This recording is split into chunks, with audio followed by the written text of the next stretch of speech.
Nanoparticles are used in a wide range of products and manufacturing processes because the properties of a material can change dramatically when the material comes down in nano form.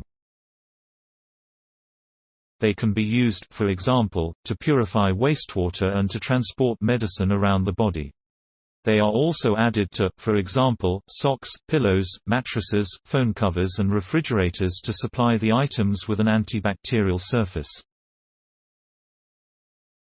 Much research has been done on how nanoparticles affect humans and the environment, and a number of studies have shown that nanoparticles can disrupt or damage our cells.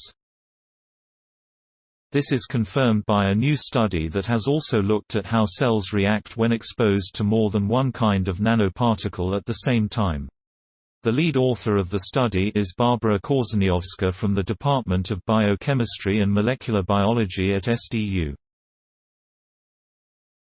The head of research is Professor Frank Kjeldsen from the same department. His research into metal nanoparticles is supported by a European research grant of 14 million Danish kroner.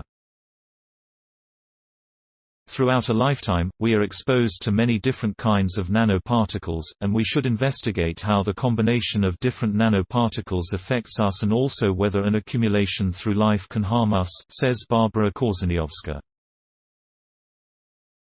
She herself became interested in the subject when her little daughter one day was going in the bathtub and got a rubber duck as a toy. It turned out that it had been treated with nano-silver, probably to keep it free of bacteria, but small children put their toys in their mouths, and she could thus ingest nano-silver. Please support my channel to grow by pressing subscribe button and the bell icon. We will notify you technological news. Thank you.